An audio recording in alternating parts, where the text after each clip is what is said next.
Hello, everyone. This is taking me a while to edit and produce because I can't get the argument out of my head that we do not need another man making a podcast. So, this isn't really a podcast. I've had the amazing luck of being surrounded by awesome and deeply thoughtful and thought-provoking people. In an attempt to deepen my digital footprint, I decided to interview them and record it.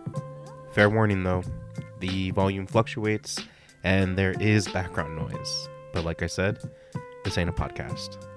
On this episode, I speak with the illustrious Ryan Garcia, a man of many names and just as many talents. I've known Ryan for almost 10 years now, and in that time, I've come to know him not only as an excellent friend, but as an amazing director of cinematography who can bend the light to make a scene mesmerizing. In this interview, we talk about video production in the IE versus LA, working in Comfortability, and Ryan shares his thoughts on what keeps him going, as well as some hopes for future productions. The intro beats is by Lefty Lucy. So, Mr. Ryan Garcia. Yes, hello. A man by many names. I go by Ryan, Ry Guy, the right guy, and Mr. G. Mr. G, and Mountain Ryan. Mountain Ryan. That was from my former professor from Cal State, Mike Witchman. He used to call me Mountain Ryan. Fun times. That's good. So yeah, I go by many names, depending on who you ask. Yeah, and it's been a long time coming. And Rihanna at Disney. One of my leads call me Rihanna because there's a guy named Brian, and he calls her Beyonce. And the way she says it too, her name's Mick. She's like, Rihanna. I'm like, what up, girl? Yeah, that's good. Yeah. I guess I wanted to ask you what started. I know this, but I would say your love of production comes from a very old viewing of Roger Rabbit, Who Framed Roger Rabbit. Oh, wow. Yeah, you did your homework. Huh? I've known you. I've known you.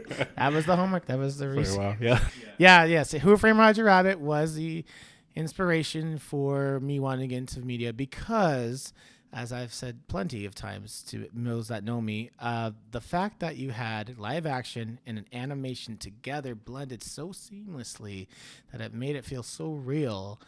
That is what I think gave me the most astoundingness to it. And the fact that it wasn't just a camera on a still tripod shot, a still shot. No, you got cameras doing dolly shots, rotating around, all types of zany things, and the animation perfectly rotates alongside that, and it doesn't feel like, it just makes it feel more organic. And also the way the lighting, so there's anything my love for cameras and lighting, because then the way the lighting was able to be animated onto the character or the animation to make it really feel real with the shadows and the way that all compels the story. It's just I just get goosebumps thinking about it. Yeah, definitely. The start of it, and so from there, not only being, I know you did some home films with friends and stuff like that. Well, old school days, which we don't have to, we don't have to. It was just Legos. Just Legos. One of my friends said, "This sucks." I'm like, I'm gonna prove him wrong. I'm gonna do something better, and that's kind of what got me to go further and further down the line of trying to do better productions over time. Also doing Spanish videos and my own little film in high school, and then being part of television production in high school as well with my video production class. And we actually had a little public access channel that I was a producer for. So all that. And then also I was in tech theater, into entertainment and all that. And I was an actor a little bit in elementary school.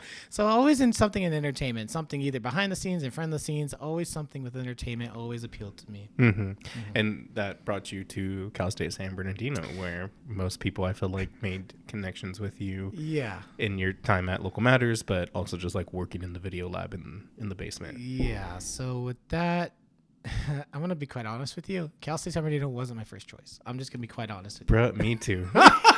It wasn't my first choice, but it was the place that took me. Exactly.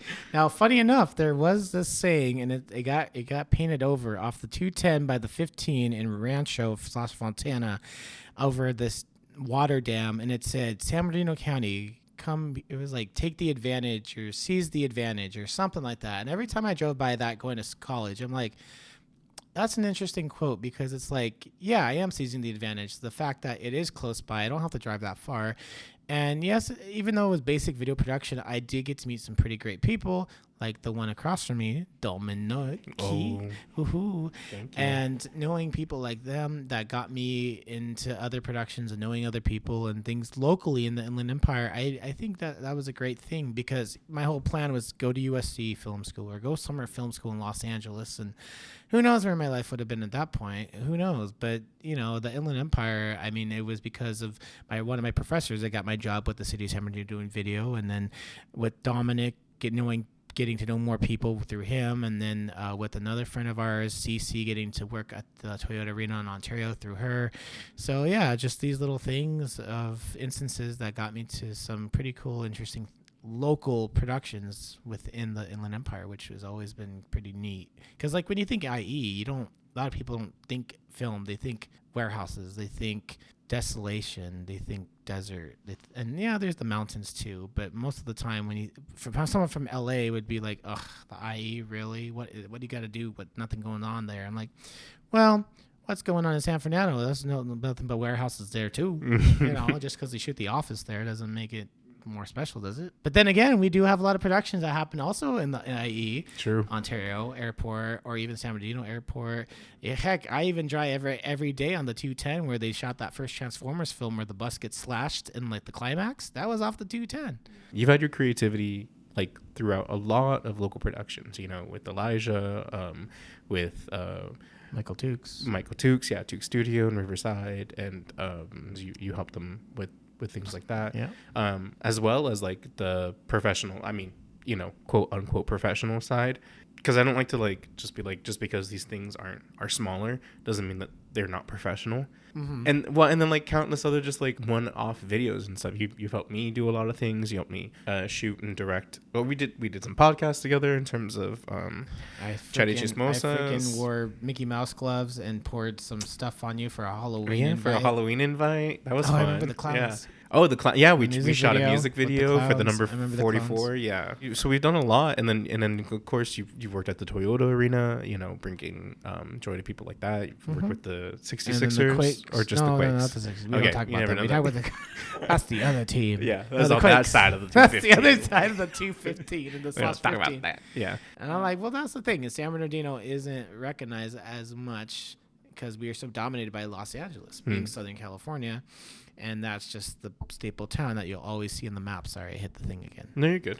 So, anyways, yeah. So even though, and then like I'm just thinking too about the recent documentary that we helped film in Campo, California, about the natives that were reconnecting. Yeah. I was like, which one? Yeah. There's so many. A lot of these don't see the light of day, but but it's still having that part to play in it. And so I think I was just like wondering like what is it that drives you to help your fellow community members, that are out here just trying to... Yeah, I know a lot of it I don't get paid, so... But I've always said I'm kind of fortunate that I don't need the payment as bad because I don't have to pay rent, thankfully. And the jobs I have, they're all part-time. So that allows me some of the flexible scheduling that I have. And the fact that, if I have the moment to just help out with my own expertise to make it look good and make it good, because not a lot of people, well, for certain people, they don't know, they need assistance. They don't know what they're doing. They just need help. And I'm happy to be a part of, to help them make it professional as best I can for them. So that way it feels legit and it's not crummy. And then for those that are professional, I just like to help them because it's like great working with great minds that know how to make things happen. And you're just there to help them make it further happen because it's like they have the vision. How do I make that vision come for them?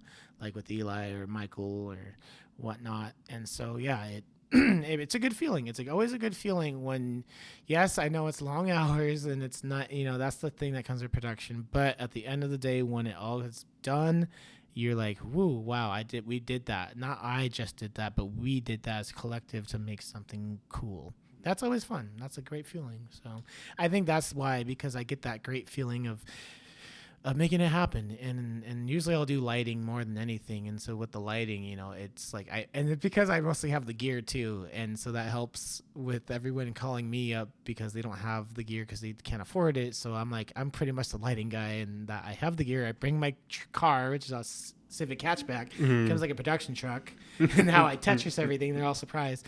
And it's like, yep, I'm here. Let's do it. Tell me what you want, where you want it. Let's get it going. Let's get it going. And, Do you feel like the stuff that you do on your paid part-time jobs that are pretty like specific or happen, like you can count on them every week? Mm-hmm. I'm doing this, I'm doing that, I'm doing that. Would you not consider those part of the production? Yes and no.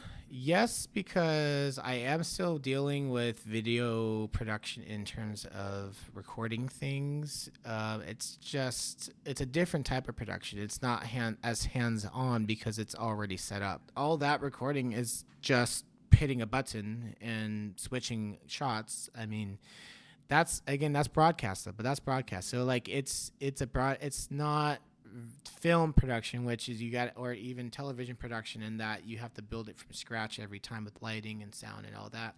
The arena stuff, I do content play out with the video board, so that's definitely different in that it's like organizing on a computer, files on a computer. There's really no lighting, no camera, no nothing in that respect, so it strips away that identity of production. I mean, it's still entertainment, but I wouldn't consider it production in that sense, not unless I was on a camera recording the game. And then even too at the Quakes, I'm always doing replay there, which I don't know baseball for shit. So the fact that you're replay for baseball is hilarious. But I still make it work. Yeah. And, it can be fun at moments. And I think what makes it more fun in those jobs is the people. If I didn't have the people I love working with, then I think I would have probably gone crazy. Because there was a moment where there was no one I was working with at the city, and I just felt so lonely being alone, just with my own thoughts. But once you start working with really great people and a team, I think that's where it becomes more fun, because then it's like everyone's all on the same page to get the product done. Yeah. So, yeah. There's a few things in terms of like, one, I think that you calling it broadcast, you're right. It's like there is a difference between broadcast and productions, or film production specifically. And then you talking about like the reason, you loving the people. And then also when you were talking about like the projects that you've been on, it's like, oh, at the end of the day, like it's all of us did this. All of it. We all had a part to play in this, and I'm sure from those early viewings of like behind the scenes for Who Framed Roger Rabbit or any other production, you learn about how many people go inside of it. And so, oh yeah. Can you talk about the difference between IE productions and LA productions that you've experienced? I feel like IE productions, from at least my experience of it, has been more guerrilla filming, in that like you don't really get permits. You just kind of shoot wherever you can without getting caught. And you just do the best of your ability to work with what you got, because again, you don't have the finances to get the best and latest and greatest with cameras, the latest and greatest with the lighting gear or sound. You just make with what you got, and I feel like it makes it more wholesome that way. But then when you go, like I did a lot of the American Film Institute stuff. I don't know, you did one or two of them with me. Yeah. Well, you did one with me, and then you did another one by yourself. Did we do Santa two? Barbara? You did that one in Santa Barbara. Yeah, or something. You said the guy was a dick or something. Anyways, you get in that sense with the LA folks. They're more legit and more professional in the sense of like they're trying to really make it into that industry, and that's their goal. That's to make their career, and they're working with legit gear, legit cameras, because they're all in the universities, they're all in the colleges to have that. They paid the tuition for that. You're just assisting them, so they have all the knowledge, and they also have the experience from stuff that they've been on as well, working as PAs or whatnot. So, with that, you kind of get that expertise. And I think it was nice to go on some of those AFI shoots, because it did teach me some things on lighting, specifically on how to set up certain gear in the right way and not feel like, I guess safety wise, because that's one thing I hate is when people make it seem like they're all that and that they know, and it's like, you didn't do it the right way. There's one way of doing it, but then there's the right way of doing it. I'd rather know how to do it the right way. And if I don't know, I just ask, or someone, told me no, I'm like, okay, just be humble about it. And you just learn, because I think doing the right way is better for safety. That's the biggest thing. Safety, because it can get scary. It could get dangerous too if you don't do the right thing. What about the people? They were pretty cool. They were pretty chill. I think what makes it hard for me, just in my self, is that I'm not really great at meeting people right off the bat. I have kind of this thing where like, I don't know if I'm going to see you that much, so I don't know if I'm going to talk. Like, there's no point in me learning about you a little more. Like, I try, but it's just hard for me to be that open and conversationalist. I'm like, I'm just here for the work. I kind of just here for the grind. Yeah. But that's the thing too with AF, or at least film production, and the bigger, when you have more of a crew, it's like, depending on what's needed from you, if it's too big, then it could be a point where you're just not doing anything, because it's like the lead person, that's the best boy or best girl or whatever you call it, is always the one to go to first to like get it done. And if they need more people to help in, then that's when. But for the most part, there used to be some productions where I wasn't doing a thing. Damn. So then it would just be like, what am I here for? I drove all this way. I feel kind of like I'm wasting my time. Yeah. And like I kind of got like, people started calling me more and more because they loved having me on set, and that I was very friendly, and that's, I'd just be me. But I think it got to the point where I stopped when one of the productions, I hurt my leg, I twisted something going up a production truck.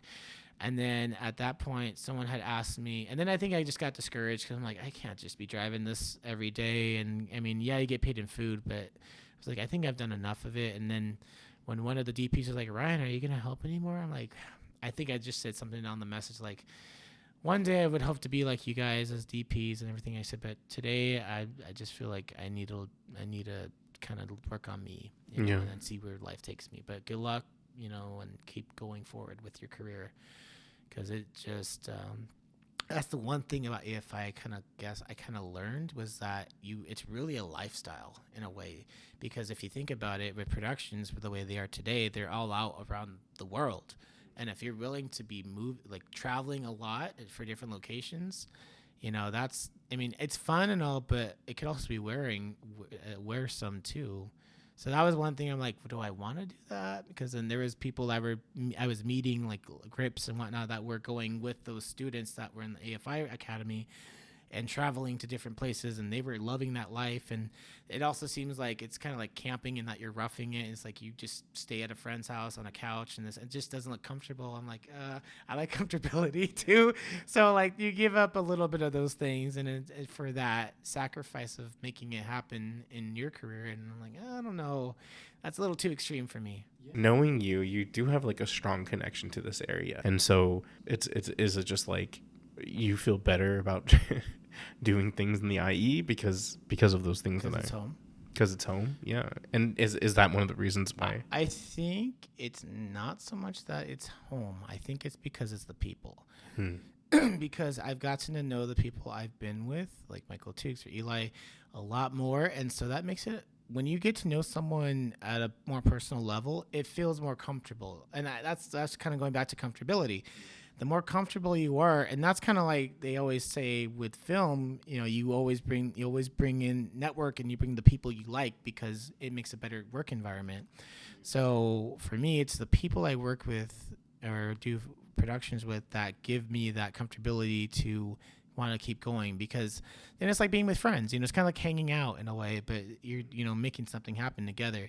When it gets to be you're meeting new people every single, like at AFI, I would meet new people, and you see some of the same old people, and then be like, oh, hey again, good, and then but for the most part, it'd always be new people. And it's kind of like I refer to it like high school, the first day of high school all over again, or the first day of college all over again, in that you don't know anyone, and everyone was always on their phones on the first day of college too. And not to say everyone was on their phones in production, but it's just kind of like, here I go again, having a warm up and try the good first impression, or the this and that, and it's just it gets tiring a little bit, and you don't know how people are going to joke, you don't know how people are going to react to different things, so when you're working with someone that knows how to joke or knows how to react to certain things, and know what you can or cannot talk about, either be politics, beliefs, or whatever, there's more to it in that sense, where it becomes that ease to be like, okay, because then you don't know how people are going to react. If you joke in a certain way, they might get offended to it. You got to be careful. So that's what gets to be tiring when new people over and over again at AFI. So yeah, it's just the people. So this subject might be a little bit like hard to talk about next, and so like we don't have to talk about this. Let's talk about it. Okay, let's go deep. Let's go deep. Real deep.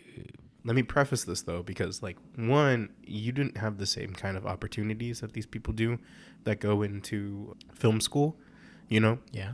And who live this lifestyle of being in LA, paying LA rent, and or still they have the money from their family. Mm-hmm. So you don't have that same kind of, like, prefacing it with that. No. And But because you weren't able to do that and make that choice, you've had to give up on the big dreams of being like creating the next Roger Rabbit movie. you know.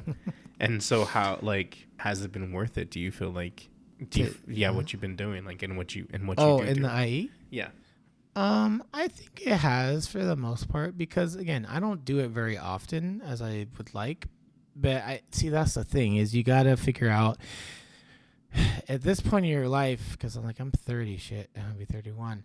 You kind of have to like tell yourself, this is the fine line now of like, you need to finally, if you're not going to commit to something that'll be financially stable, you got to finally commit to something financially stable, because then if you don't, then where's your life going to lead to? And that's one thing that sucks about being an adult sometimes, and especially if you don't have the money or the welfare to get you to that point. And I feel like, and this is interesting too, because I've listened to a lot of documentaries of celebrities that have made it successfully, but to be successful, they had to give up so much because they didn't have a lot. And giving up so much, like they'd have to sleep in their cars, they'd have to do this or be up super early for things. And but that's because they really wanted it. Those are the people that just keep going and going and really want it. And I'm like, do I really want it that bad? I don't know. For losing comfortability like that, it just seems like a lot. Not to say it can't be done, but it's just that I don't think I have it in me to do that. So if I can find the most comfortable way of making it happen, and that's the thing, is getting out of comfortability to make it happen. That's something you got to ask yourself, because then it's like people are fine with living at a low wage and not enough just to try to make it. And people, or they'll do the audition process and all. And I think too, because of the times we live in with YouTube and social media to actually have the platforms to make things happen, I think that makes it a lot easier for people to get the gratification of making a production happen, not just feeling like you have to go to LA or Hollywood or New York or wherever, something big to feel like you're legit, because you will find an audience. And once you do, it's kind of like all that doesn't matter, because then you find that community that loves what you do, and it makes it worthwhile at the end of the day, Yeah. So. Yeah. That's a good point. I appreciate that. I appreciate that. Yeah, for sure. Now, I think, that's the other thing. Hollywood, everyone thinks the glitz, the glam, and they don't realize the hard work it really does take to get to that point. And I think it's that, it's like that fabrication that dream, or the fabricated dream that gets kind of perverted, in that you just think that's where it's going to be, Oscars and this and that, and the glam, and again the fame. And it's in the fame, someone I heard, who was it? Oh, the gal from Friends, the show Friends, she said, the one that played the dumb one. She said Phoebe. Yeah, she said, I don't know her the actress. I forget her name, but she said in a recent Conan O'Brien podcast I saw, she said that people think with fame that if you were lonely then, that you're gonna get that, not be lonely, because you'll find people that love you in your audience, but it's not true. You won't. You're still gonna have something that tells you not to love yourself, because she said something like, if you hate yourself now and you think you're gonna have fans that gives you validation to love yourself, it's not gonna happen. Yeah, it's yourself that you have to realize, like, you can't. I don't know. I guess it's going to another tangent of things in some regard, but yeah, go. So I think it's like, you think that's gonna fill your hole. Yeah, that's true. You're stupid. But it's not, and it's what does is working on yourself. Yeah. Or for me, I believe it's like looking at the things around you and taking that in and saying out loud that you're grateful for these things, or writing it down and manifesting like the words that you are grateful for this. True. Because you can go by. I mean, we're both visual people, right? Like, me and you have just looked at, like, we both got glasses. Yeah, we both got glasses. Visual people. But like, we've been on like hikes, or we've been walking before. We've been riding bikes, and we've been like, look, isn't that pretty? Look at that view, or look at that. Look at the way the light hits right here. Yes. We've always done that, and even though by ourselves, if we weren't with each other, would we have said that out loud by ourselves? I would have. Well, you're just bred different. You're just made different. Right? I would have said, "Oh, look at those views." Yeah, I think, and then following up with, I'm so grateful to see this, to be here and to see this. Yeah, exactly. You're really touching on that in that you take a lot of things for granted in your life, and you don't realize until it's gone that how much it was really meaningful. And that's one thing right now that I'm kind of dealing with. Is I don't like going on social media, and for the most part, because I get jealous. I want to be quite honest. I get jealous when I see certain people. Like I saw this one guy. I don't go on Facebook a lot, but I recently just went on Facebook for something, and I saw one of my high school mates. I mean, he was like a year before me, but I went to high school with him, and he got an Emmy for a PBS show. I'm like, damn. I'm like, shit. Okay. But he did go to NYU. He went to NYU. Yeah. So, I'm like, NYU money. So, or at least NYU debt. No, his dad was like a lawyer, so he had money. Yeah. He had money. I know, because he had a Mini Cooper for his car. Motherfucker. In fucking high school? Yeah, in high school. He had with that Mini Cooper? Oh. Mm-hmm. So when I see that, it's like, oh, great for him, but at the same time, you get jealous. Yeah. I wish I could be there at that point in my life, but yeah, at least then, you do the great for him at first. Yeah, well, because then but this is kind of going back to the whole sacrificing things to get to that point, because I think of people like Walt Disney, at 20 he was already almost starting his business, but he had to sacrifice so much to get to that point. A lot of people that successful have to sacrifice if they don't already have the financial means to make it, to sacrifice much to believe in their dream. And by sacrificing, then it's like, I sacrifice, like you said, I'm a mountain hike or a beat, because you get busy and you have to be on top. And it might come later in life when you're that successful that you can just kind of take away the reins and be like, okay, you all got this. Now I can enjoy my money, or enjoy the money to get the finer things in life. But then you're older, and then it's like, can you really enjoy them? Yeah. Or you die early because you could die at any moment, right? Yeah. Or yeah. Well, I think there's that too. Yeah. Yeah. We don't know what life will. We don't know if tomorrow is. We don't know. I was gonna say too. I mean, Walt Disney also had it different because he came to California in the 20s. Back then, it was just different. I mean, I'm not saying, because he did come from working class family. He came from farmers or whatever. Yeah.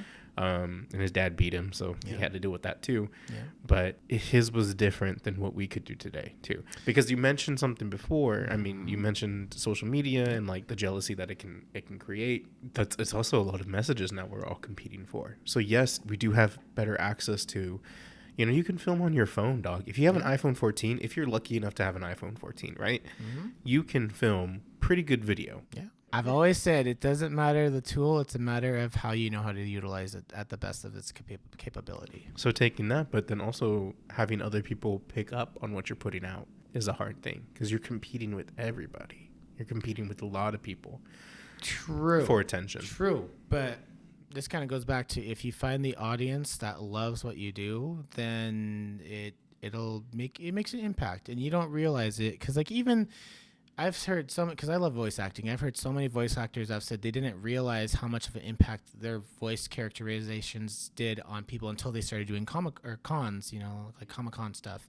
And kind of circling back to this whole idea that if you find an audience to make an impact, I think it's just as good. And you say you're competing. There's so many things to watch nowadays, streaming-wise or this and that. It's like, how do you choose? But I think once someone finds something that compels to them, then all that doesn't really matter. Again, I feel like Trump and how I say this, but what's interesting? The people love me. They love me. Yeah. No, I would say a lot of people love you. Legit, it's been crazy, because even some friends have been like, Ryan, you need to. People are asking where you are. They think you're dead. I'm like, but it's because I've been working so much on my other jobs. I just get tired, and I don't know. I find excuses, I guess. I need to not, but I think overall, the moments that are the most special is when we make beautiful things and everyone's all happy, has the gratification that it was done, and we did it. Being able to watch it together too. Finally. Sometimes some things don't ever make it. Yeah. And that's the sad truth of some stuff. It's because because I feel like we're not operating on the same level that LA does. Some of these things aren't seen and they're not as pushed. It's hard. And I don't think we shouldn't be placing fault on anybody for some of these things, because things get busy, you know, and a lot of us are working other jobs to pay for this. I mean, you said it great. It's an expensive habit. Yeah, and then also like sometimes things fall flat with certain people, and the relationships break down, and this and that, and and that.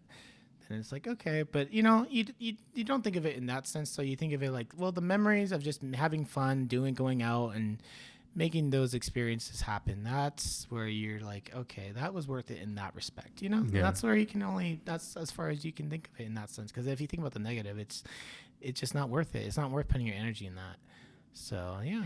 Anything you would like to do? Any like productions you have in mind, or? Oh well, not so much productions, but it's interesting. Recently, I've been telling myself before I die, I wanted to do two things in life: play a saxophone, or learn how to play a saxophone, do a mean sax. Joel, speak. Joel's not ready to hear this. Shout out to Joel. Shout out to Joel. What did you call him? White Supreme Leader. Supreme White Leader. Something like that. He calls me racist. Racist Ryan. Oh, that was another one of my nicknames. Oh, Racist Ryan. Racist Ryan.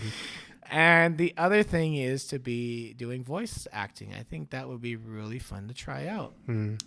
Because I've always admired voice actors. I think they're definitely unsung heroes in our childhood and our lives. It's just a fun thing to make up a voice and do something really crazy. Yeah. Like I'm doing the voice right now. Oh, that really? Was a voice? I didn't even know. I thought that was just you. That's because I'm so good. Yeah. Whoa. Well, thank you, Ryan, for sitting down with me. Sure thing, pal. And talking. Yeah. Oh, God. We're going to get copyrighted now. Nah. I'm not trying to make any money off this shit. I don't care. It's still YouTube going to straight. Fuck him. Fuck yeah. him. Oh, boy. Yeah, fuck him. I can't do that. You can do that. Nope. I don't tell. I work for the Disney company. Mickey's not going to hear this. That sounds so wet. I know you hate that. I always hate that one so much. I know you because it sounds so wet. Sounds like a wet fart. Yeah. I fucking cannot. So is this the part where you're going to ask me anything to add, like a good interviewer should? Joke's on you. I'm not a good interviewer. Remember that Local Matters? It would always be like... Oh, yeah. The last And anything else you'd like to add? Yeah. Remember that? Go on. Is there anything else you would like to add as we wrap up? Yes, I love you. Oh. You should add an audience. Oh. I love you too.